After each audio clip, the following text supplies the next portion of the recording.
네, 오늘은 상업용 부동산 현황 좀 살펴보도록 하겠습니다. 한때 상업용 부동산에 대해서 상당히 우리의 목소리가 많았는데 지금은 많이 수그러들었습니다. 전반적으로 연체율을 중심으로 해가지고 현재 어떤 상황인지 살펴보도록 하고요. 우리가 대체적으로 상업용 부동산이라고 하면 임대소득을 창출할 목적으로 분류를 할 수가 있다. 구체적으로는 사무실, 다세대 주택, 소매, 숙박, 산업 이렇게 구분을 할 수가 있고요. 전반적으로 미국 내 금융기관의 상업은행 부동산 보유 현황을 보게 되면 은행이 한 60% 들고 있고 보험사가 13%죠. CMBS 유동화시켜가지고 민간이 투자를 하고 있는 부분이 15%가 됩니다. 한마디로 은행이 들고 있는 비중이 압도적이다. 이렇게 볼 수가 있고 이 중에서도 자산 규모 1,800억 달러 미만의 중소형 은행 비중이 70%나 차지를 하고 있습니다. 이런 흐름이다 보니까 결국에는 상업용 부동산에 대한 연출이 높아질수록 부담을 받을 수밖에 없는 구조다. 이렇게 봐야 되는데 먼저 ECMBS죠. 상업용 부동산의 유동화증권에 대한 연체율을 한번 구체적으로 살펴보게 되면 25년 4월달 기준입니다. 상업용 부동산 유동화증권 CMBS 연체율이 전체적으로 7.03%로 집계가 됐습니다. 이 왼쪽 차트의 이 파란색이고요. 전체보다 더 많은 것들이 있죠. 이 빨간색이 오피스 연체율이고 그리고 이 노란색이 보시게 되면 숙박업입니다. 대체적으로 평균과 수렴해서 움직이다가 요번에 최근 몇 달서부터는 평균보다 높은 수준의 연체율이 상승하고 있는 그림을 볼 수가 있고 이 초록색이죠. 다세대 주택에 대한 연체율도 가파르게 상승하고 있다는 것을 볼 수 있습니다. 그에 비해 별 움직임이 없는 게 보시게 되면 이 산업으로 분류되는 그런 연체율이고요. 일단 전체 연체율이 7.03%로 집계가 됐다. 이 수치가 보시게 되면 21년 1월 이후 다시 처음으로 7%를 상회한 그런 기록입니다. 21년 1월 이후 다시 7%를 넘어섰다는 게 의미가 있고 24년도 4월부터 보시더라도 계속적으로 상승하고 있는 것을 확인할 수가 있습니다. CMBS 연체율은 15년 3월 달이 그때 당시가 8.28%를 기록을 했으니까 지금과 비교를 해보시면 지금 상태와 비교를 해보실 수가 있고 전반적으로 상업용 부동산에 대한 이런 위기가 심화되고 있는 상황이다. 이렇게 볼 수가 있겠죠. 궁극적으로 CMBS가 받고 있는 이런 연체율에 대한 압박이 전반적인 상업용 부동산에 대한 펀더멘털로 엿볼 수가 있습니다. 무엇보다도 연체율이 가파르게 치솟고 있다는 게 문제인데 1년 전만 하더라도 미국의 CMBS 연체율이 5.07이었거든요. 6개월 전만 해도 5.98이었습니다. 지금 24년 1월 달에는 4.66이고요. 너무나 뚜렷하고 가파르게 상승하고 있는 상황이죠. 한 달 만에 38bp가 증가를 했고 YY로는 196bp나 상승한 모습을 보여주고 있습니다. 전반적으로 상업용 부동산의 유동화증권의 연체율 역대 최고치가 2012년 7월 달에 집계된 10.34%고요. 코로나 당시죠. 20년 6월 달이 10.32%를 기록을 했습니다. 이때가 피크라고 볼 수가 있는 수준이죠. 지금은 7.03%로 가파르게 높아지고 있다. 상당히 위기가 심화되고 있는 그런 구조 속에 있다. 이렇게 정리를 할 수가 있고요. 특히 중요한 부분은 오피스 연체율이 10.28%를 기록을 했습니다. 전달 대비 52bp나 상승을 했고 24년 12월 사상 최고치를 찍었던 게 오피스 연체율입니다. 당시가 11%를 기록을 했는데 물론 그 이후에 3개월 연속해서 하락세를 보였지만 이번 달 다시 상승 반전이 됐다. 이런 부분에서 의미를 찾을 수가 있고요. 오피스 연체율이 가파른 상승세는 어느 정도 지속이 되고 있는 그런 그림입니다. 오피스 연체율이 10.28%를 기록했다라는 의미를 좀 장기 시계열로 보게 되면 이런 흐름인데요. 08년 금융위기 당시보다 높은 연체 상황이다. 이렇게 정리를 할 수가 있겠죠. 보시게 되면 아무래도 재택근무가 빠르게 늘었고 최근 들어서 이런 부분이 어느 정도 되돌림이 나타나고 있다고 하지만 여전히 재택근무 확산으로 오피스 수요가 상당히 급감을 한 상황이고 그 뒤를 이어 미국 경기가 펀더멘털이 구조적으로 상승하는 그런 확장 구간이 아니다 보니까 여전히 높은 금리가 리파이낸싱을 어렵게 만들고 있는 상황이 이어질 수밖에 없겠죠. 여기에 높은 높은 물가 영향으로 운영비가 상승하는 효과까지 더해졌기 때문에 아무래도 임대인이 겪게 되는 이 수익성이 악화될 수밖에 없습니다. 이런 얘기는 자연스럽게 연체율의 상승과 결국 더 나아가서 디폴트로 이어질 수밖에 없다는 것이죠. 채무 불이행이 높아질 가능성도 높다. 이런 흐름을 이해해야 되고요. 다만 이런 압박의 강도가 실제 지역은행들에게까지도 영향을 미칠까가 결국 트리거가 될 수 있다. 이렇게 볼 수가 있습니다. 다만 이런 연체율의 상승이 아직까지는 지역은행들에게서 두드러지게 나타난 것은 아니다. 이런 부분에서 연준의 도움이 필요할 정도로 지역은행들의 신용 경색이 나타나고 있는 모습은 현재 아니기 때문에 어느 정도 상업용 부동산이 받고 있는 이 압박의 강도가 아슬아슬하게 잘 유지되고 있는 상황이다. 이 정도로 전체적인 흐름을 이해하시면 좋을 것 같습니다. 다음은 구체적으로 세부적인 유형에 따라서 연체율의 흐름을 좀 살펴보게 되면 종합적으로 말씀을 드리면 상업용 부동산 CMBS 연체율이 크게 오른 대표적인 이유가 다세대 주택의 연체율이 급격히 상승을 했고 더불어서 숙박시설의 연체율도 올랐다. 이렇게 볼 수가 있겠죠. 전반적으로 민감할 경기를 반영하는 그런 유형의 자산이다. 이렇게 볼 수가 있고요.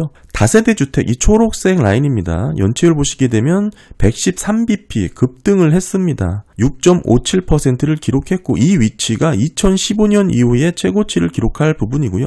숙박 부분의 연체율은 4개월 연속해서 상승세가 이어지고 있고 7.85%를 기록했습니다. 마찬가지로 22년 2월 이후에 3년 만에 최고치를 기록할 정도입니다. 반면에 이제 소매 부분이죠. 유일하게 연체율이 하락하는 흐름이 나왔지만 그럼에도 7.12% 기록했고요. 전반적인 추이를 보게 되면 이게 떨어지고 있는 그런 그림은 아니죠. 변동성 가운데 나타난 그런 모습이다. 이렇게 볼 수가 있습니다. 더불어서 이 빨간색 하단에 있는 산업용 부동산은 비교적 변동성이 상당히 낮죠. 어느 정도 안정적으로 유지가 되고 있다. 이렇게 볼 수가 있고요.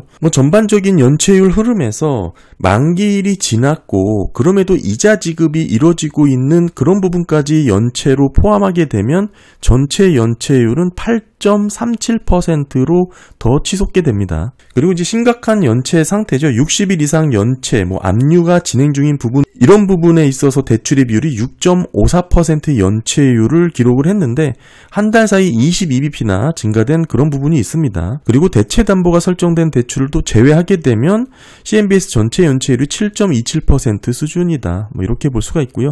이런 내용은 사실상 추가 담보가 요구될 정도로 자산 가치가 떨어졌다라고 볼 수 있는 면모도 있기 때문에 상당히 부정적인 흐름도 있다. 이렇게 정리를 하면 좋을 것 같습니다. 결국에는 상업용 부동산 CMBS의 흐름은 상당히 압박을 받고 있는 상황이고 연체율이 다시금 치솟고 있는 그런 모습을 보여주고 있습니다. 네, 다음은 CLO의 전반적인 연체율 흐름을 좀 살펴보게 되면 기본적으로 상업용 부동산과 CLO에 대한 이해를 좀 더 깊게 원하시는 분들은 이 두 개 영상을 참고해 보시면 도움이 되실 거고요. 결국 CMBS보다는 조금 더 큰 규모에서 전체적인 상업용 부동산이 받고 있는 압박의 정도를 살펴볼 수 있는 그런 데이터다. 이렇게 보시면 좋을 것 같습니다. 전체적인 연체 규모가 가파르게 늘어난 부분, 이 빨간색이 연체율이죠. 흐름을 조금 정리를 해보면 24년 4분기 기준입니다. 조금 지난 데이터죠. 이게 가장 최근 데이터이긴 하지만 전체적인 상업용 부동산 CLO 대출 연체율이 계속 상승을 해서 10.69%에 도달을 했습니다. 물론 최고치보다는 조금 떨어졌지만 저점 이후 다시 반등하는 그런 모습을 보여주고 있고요. 24년 9월달 1분기 전이죠. 그때 당시는 11.7%를 기록을 했다가 여기서 100bp 떨어진 위치죠. 시점 고점보다는 조금 하락했다. 이렇게 보시면 되고요. 이런 하락분은 22년 이후 처음으로 QOQ 연체율이 감소한 그런 사례다. 한마디로 가파르게 올랐으니까 조금 쉬어가는 그런 조정의 흐름이다. 이렇게 이해하시면 되겠습니다. 다만 YOY죠. 23년 12월과 비교를 해보면 당시가 4.51%였거든요. 지금이 10.69%니까 상당히 높은 수준으로 연체율이 치솟았다. 이렇게 볼 수가 있겠죠. 618bp나 상승을 했다. 이렇게 볼 수가 있습니다. 다만 이 연체율에는 이자 지급이 연체된 대출도 포함했고 만기일이 지난 대출도 포함을 했습니다. 다만 만기일이 지난 대출 중에서는 이자를 계속 납부하는 경우도 있고 이런 부분이 디테일하게 계약 옵션에 따라서 정상적인 대출로 분류가 될 수 있기 때문에 이 10.69%라는 연체율이 다소 과대해서 잡혔을 가능성도 있다. 이런 부분을 기억하시면 좋을 것 같고요. 다만 그런 비중이 그렇게 많지는 않겠죠. 더불어서 이 전체 연체율만 보기보다는 실제 전체 연체 잔액을 보시면 전반적인 규모에 대해서 이해를 하실 수가 있는데 24년 12월 기준으로 전체 연체 대출의 잔액이 77억 2천만 달러로 확인이 되었습니다. 9월달 87억 4천만 달러에서 11% 정도 더 줄어든 위치고요.